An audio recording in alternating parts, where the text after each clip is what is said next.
மிச்சம் 3 ரூபா. இந்தாங்க ஆளுக்கு 1.5 ரூபா. அப்பா வந்ததுக்கு ஒரு லாபம்.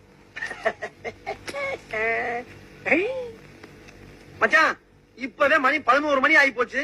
கோழி வேகிறதுக்கு வேற ஒரு 2 மணி நேரம் ஆகும். இப்ப வீட்டுக்கு போனா தான் நல்லா சமைச்சு சாப்பிட்டு சந்தோஷமா இருந்து சாயங்காலம் 8 மணி வண்டிக்காச்சும் ஊருக்கு போவேன். வாங்க போலாம்.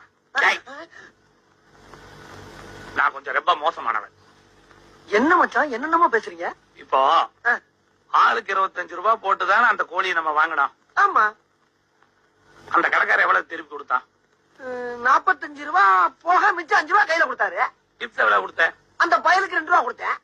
மீதி 3 ரூபாயில ஆளுக்கு எவ்வளவு எடுத்துக்கிட்டோம்? 1.5 ரூபா. அப்ப 25 ரூபாய் போட்டவனுக்கு கொள்முதல் எவ்வளவு ஆச்சு? 25ல 1.5 ரூபா போச்சுன்னா 23. 23 கூட்டினா எவ்வளவு? 23 47. டிப்ஸ் 2 ரூபாய் சேர்த்து கூட்டு. 47 ஒரு 2 49. மீதி 1 ரூபாய் எங்க? ஆமா எங்க? ஐயோ அம்மா அம்மா கேக்குறியா எங்க? அம்மா மரியாதையா சொல்லு. அந்த 1 ரூபாய் எங்க? சத்தியமா எங்க ஆத்தா சத்தியமா அடிக்கல மச்சான். உங்க ஆத்தா செகிட்டு உங்க அப்பா உங்க அக்கா